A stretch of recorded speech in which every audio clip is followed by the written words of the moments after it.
Welcome back to the ABC General Hospital Spoilers channel, where we dive deep into the latest twists and turns from Port Charles. Today, we're unpacking the thrilling spoilers for the episode airing on Tuesday, September 23rd, highlighting how Anna Devane takes drastic steps to conceal the mysterious return of Nathan West, while Britt Westburn grapples with not one, but two earth-shattering revelations. There's also buzz about a potential shift in the long-standing Quartermaine family rules, adding layers of intrigue to an already packed show. Buckle up as we explore these developments, weaving in fresh insights and expanded scenarios that heighten the drama in this beloved soap opera. Let's kick things off with the heartfelt confessions brewing in the Davis household. Molly Lansing Davis, who's been navigating a whirlwind of emotions lately, finally opens up to her mother, Alexis Davis, about her growing affection for the charming stable hand, Cody Bell. Imagine the scene: Molly, perhaps fidgeting with a cup of coffee in the cozy kitchen of their home, pours out her heart, admitting how Cody's rugged kindness and unexpected vulnerability have captured her interest. Amid the chaos of Port Charles life, Alexis, ever the wise and supportive parent with her own history of complicated romances, listens intently before dispensing some sage advice. She might remind Molly of the importance of following her instincts, while cautioning her about the potential pitfalls of getting involved with someone tied to the Quartermaine estate, especially given the family's penchant for drama. This mother-daughter moment could serve as a pivotal turning point for Molly, encouraging her to pursue her feelings with a blend of caution and optimism, perhaps even suggesting she observe Cody's actions in the coming days to gauge his true intentions. Meanwhile, over at the Quartermaine stables, Cody Bell finds himself in a bit of a predicament with his loyal canine companion, Outback. Picture the stables bathed in the soft glow of morning light, hay bales scattered around, and Outback playfully chasing a stray butterfly while Cody tends to the horses. Suddenly, Brooklyn Quartermaine arrives, her presence bringing a mix of authority and empathy to the rustic setting. Cody, aware of the strict no-pets policy enforced in the stables, quickly explains that he knows the rules and assures Brooklyn that Outback will be back home before long. But Brooklyn, with her sharp wit and family influence, points out a clever loophole. Since a Quartermaine established the rule, another could certainly bend or rewrite it. Expanding on this, perhaps Brooklyn notices Cody's downcast expression, sensing how much the dog means to him as a source of comfort in his often turbulent life. Outback was a rescue pup that helped Cody through a rough patch in his past, adding a touching backstory to their bond. She could propose a special exception, suggesting they petition the family for a trial period where Outback becomes an unofficial stable mascot, provided he doesn't disrupt the horses. This idea might spark a light-hearted debate between them, with Cody expressing gratitude while worrying about overstepping boundaries in the prestigious Quartermaine domain. Of course, the conversation takes a somber turn as Brooklyn delivers the devastating news of Monica Quartermaine's passing. The weight of this loss hangs heavy in the air, with Cody offering his sincere condolences to Brooklyn and the entire family. He might share a brief, invented anecdote about how Monica once showed him unexpected kindness during his early days at the estate, perhaps when she defended him against a minor mishap with the horses, highlighting her role as the compassionate matriarch who held the Quartermaines together through countless storms. This moment underscores the profound impact of Monica's death, rippling through the family and prompting reflections on legacy and unity. Brooklyn, fighting back tears, could elaborate on how Monica's wisdom guided so many decisions, from business dealings to personal reconciliations, making her absence feel like a void in the heart of Port Charles. Shifting gears to the Corinthos side of town, Sonny Corinthos and Carly Spencer receive the heartbreaking update about Monica's demise. In a quiet corner of Sonny's penthouse, overlooking the city skyline, the ex-spouses share a moment of genuine concern for their son,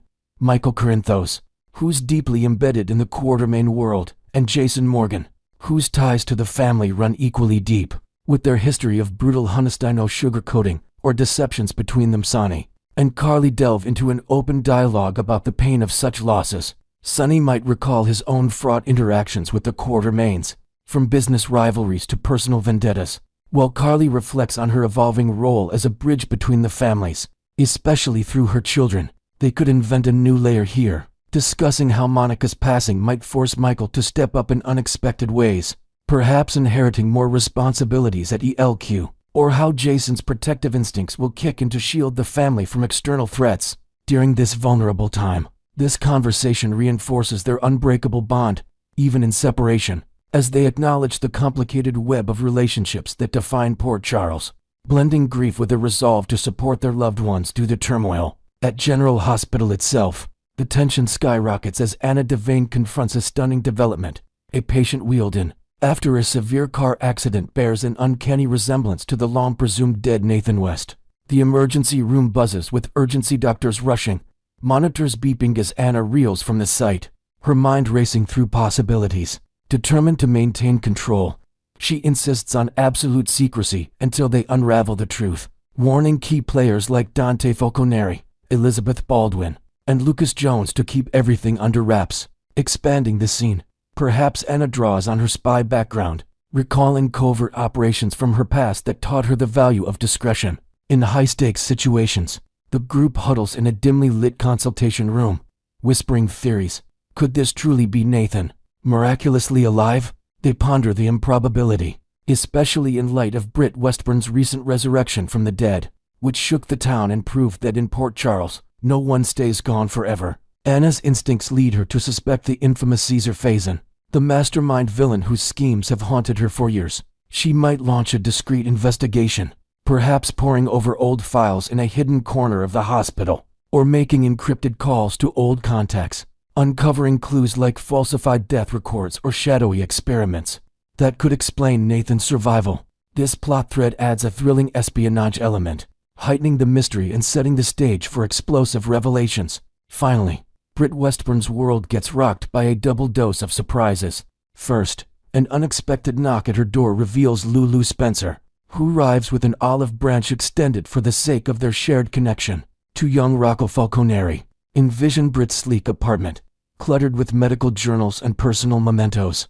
As Lulu steps in, her demeanor a mix of resolve and vulnerability. Lulu might explain how she's been reflecting on past animosities, realizing that co-parenting Rocco requires putting grudges aside, perhaps sharing a new detail about Rocco's recent school achievements or a funny anecdote that humanizes their situation, paving the way for tentative peace. But the real bombshell hits with the Nathan situation. Britt could be floored by news of his apparent survival. Or maybe she's been harboring this secret all along, her shock stemming from the injury and the exposure of his hidden existence. Inventing further, perhaps Britt flashes back to a clandestine meeting where Nathan revealed his fake death, to escape Faison's clutches, adding depth to her emotional turmoil. Rattled to her core, Britt seeks answers, maybe confronting Anna or digging into her own resources, her medical expertise clashing with personal fears. General Hospital spoilers hint that this will leave her on edge, questioning loyalties and uncovering buried truths that could reshape alliances in Port Charles. Next, we uncover the most jaw-dropping theories and plot twists shaking up Port Charles. Today, we're delving into a bombshell fan theory that's sending shockwaves through the fandom.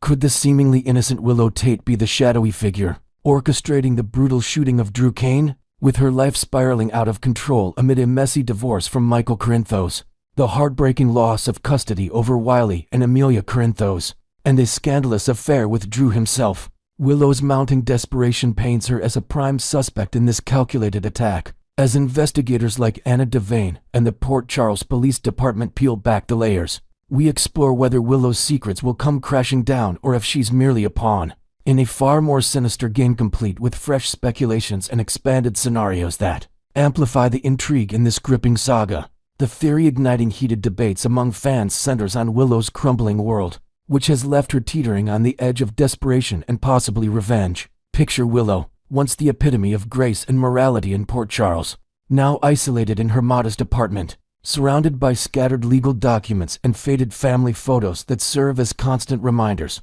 of what she's lost. Her divorce from Michael has stripped away the stability she craved, while the custody battles fell out, losing Wiley and Amelia to stricter guardianships, shattered her maternal dreams. Adding fuel to this fire is her illicit affair with Drew, a passionate entanglement that promised escape but delivered only betrayal. In a newly imagined twist, perhaps Willow had confided in a close friend about late-night rendezvous at hidden spots around town, where Drew's charm masked his growing detachment, leaving her feeling used and discarded. This emotional turmoil could have festered into a motive for the shooting, with fans speculating that Willow devised a cunning plan to feign a reconciliation with Drew. luring him into a false sense of security right before the attack. Was this her way of eliminating him as a barrier to reclaiming her children? Or did the gunfire erupt as a tragic coincidence that played perfectly into her hands?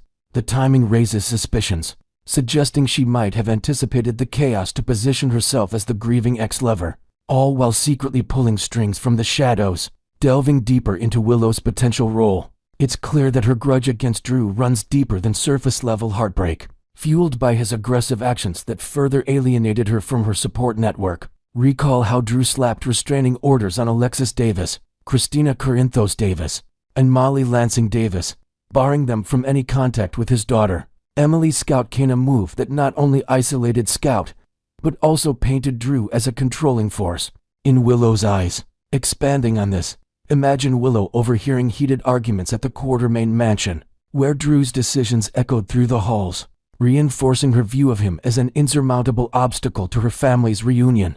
This could have been the tipping point, pushing her from passive resentment to active plotting. Fans theorize she didn't wield the gun herself, maintaining her good girl facade, but instead enlisted a shadowy operative, perhaps a discreet contact from her past leukemia battles, someone with underground connections who could execute the hit without tracing back to her. Her dramatic near faint upon hearing news of the shooting at a crowded coffee shop might have been authentic horror, or cleverly staged to throw off suspicion, with witnesses recalling her pale face and trembling hands as she clutched her phone, whispering prayers that now seemed suspiciously rehearsed. If proven true, this would mark a stunning evolution for Willow, transforming her from a victim of circumstance into a cold-hearted strategist, willing to risk everything for her version of justice.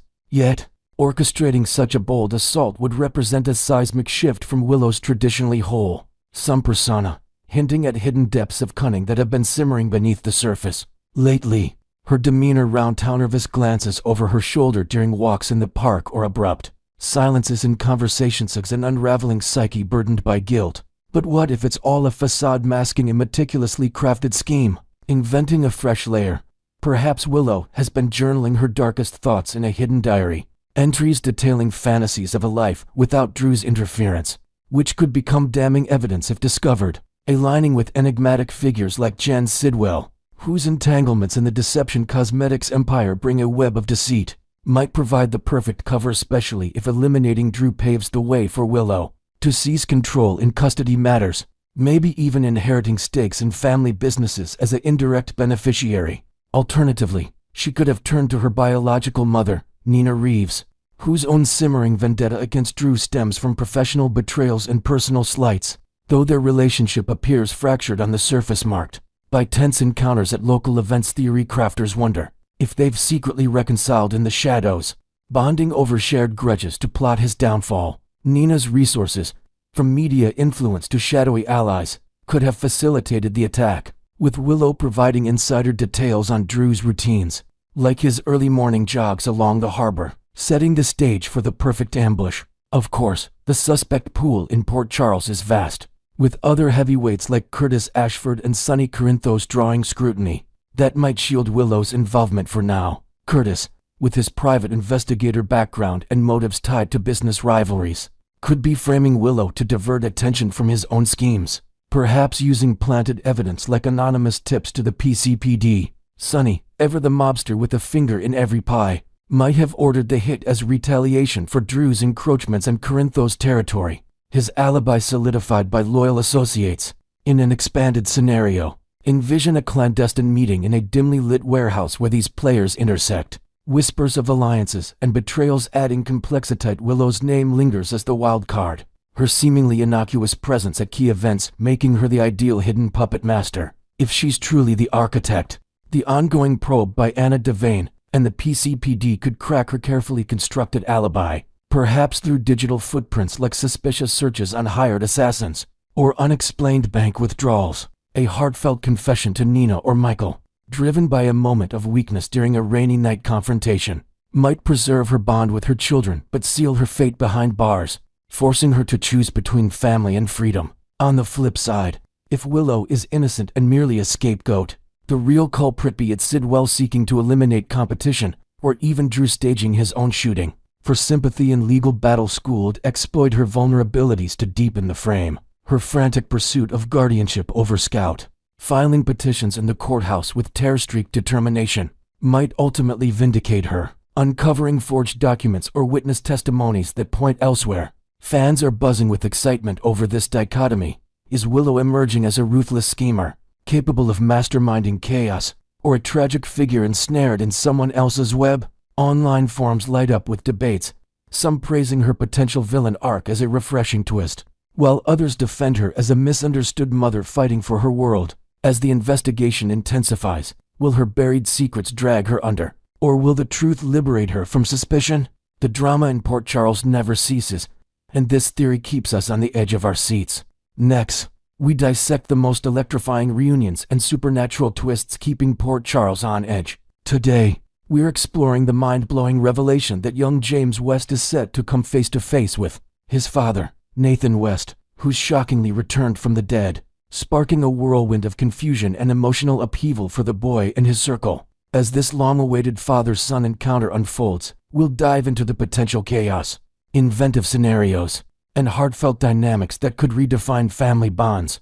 In the wake of Nathan's miraculous resurrection, buckle up for a deep dive into the possibilities that have fans buzzing with anticipation. The stage is set for Nathan's dramatic homecoming, a moment that's been building like a storm on the horizon. With Lulu Spencer at the center of the discovery, envision Lulu, still reeling from her own brushes with danger and heartache, stumbling upon what appears to be a lifeless body, daring a tense walk through the foggy outskirts of Port Charles. For spoilers to suggest, it's none other than Nathan, defying death once more. This comes hot on the heels of Britt Westburn's astonishing revival, leaving Lulu to grapple with the surreal reality of two presumed deceased residents, clawing their way back to the living in rapid succession, adding a layer of poetic justice.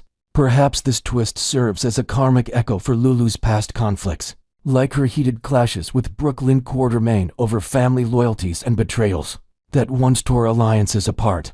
Lulu might find herself frozen in disbelief at the scene, her mind flashing back to old photographs of Nathan in uniform, wondering if this is some elaborate hoax or a genuine miracle. Her reaction could ripple outward, prompting her to rally close friends for support, maybe even confiding in Dante Falconeri about the eerie pattern of resurrections that's turning Port Charles into a hotbed of the undead, heightening the town's collective paranoia and setting the tone for Nathan's integration back into the lives he left behind. Nathan's emergence from the grave introduces a profound irony, especially with Maxie Jones now lying in a coma, her vibrant spirit temporarily silenced while her former love steps back into the spotlight. In this expanded narrative, Nathan awakens in a sterile hospital room, disoriented and bandaged, piecing together fragments of his death that involved a shadowy conspiracy to protect him from lingering enemies. He'll soon cross paths with his extended circle, including his son James, who entered the world after Nathan's supposed demise.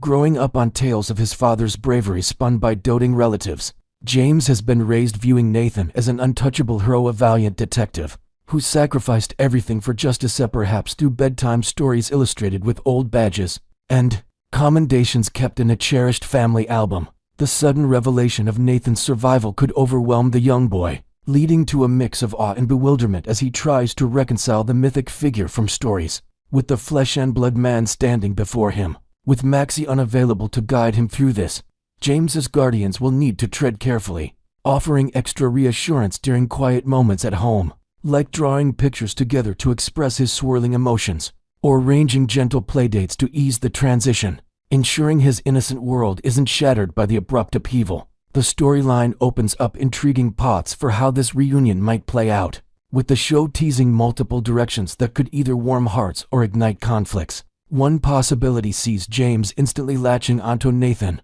embracing his dad with the unfiltered trust of a child, perhaps rushing into his arms during their first meeting in a sunlit park, babbling questions about where he's been all these years. This blind faith might raise red flags for Damien Spinelli, whose intuitive spidey sense could tingle with unease at the sight of his longtime rival, the devastatingly handsome Nathan entering the picture like a ghost from the past. Spinelli, ever the tech-savvy protector, might invent a quick background check on his laptop, uncovering discrepancies in Nathan's survival story that fuel his suspicions, whispering warnings to Maxie's inner circle about hidden agendas. This rivalry, rooted in old affections for Maxie, adds a tense undercurrent, with Spinelli pondering what secrets Nathan might be harboring. like undisclosed alliances formed during his time in hiding that could endanger everyone.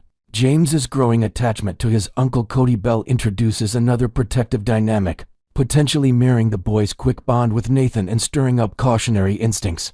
Cody, who's become a steadfast figure in James's life through fun outings like horseback rides at the stables or impromptu picnics by the lake, might step into a guardian role, eyeing Nathan with a mix of skepticism and concern. In a newly crafted scene, Cody could pull James aside after the reunion, sharing a heartfelt talk under the stars about trusting slowly and listening to gut feelings, drawing from his own experiences with family deceptions to advise the boy. This protective mode might manifest in subtle ways, like Cody lingering nearby during Nathan's visits or quizzing him on details from James's favorite stories, ensuring the returned father proves his worth without overwhelming the child's budding sense of security. If Nathan's presence disrupts this balance, it could lead to heartfelt confrontations, highlighting themes of found family versus blood ties in the ever-evolving tapestry of Port Charles relationships.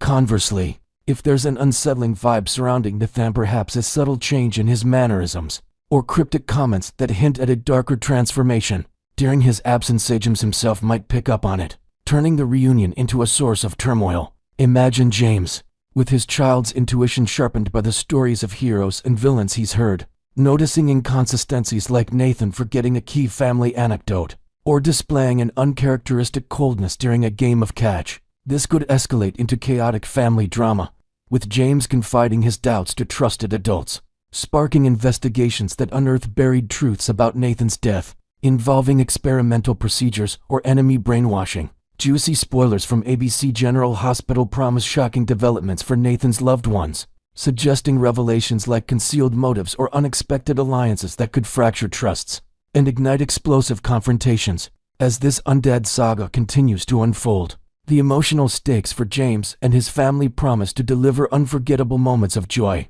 suspicion, and revelation. What twists do you foresee in Nathan's return? Share your predictions in the comments. And don't forget to subscribe for all the latest General Hospital scoops.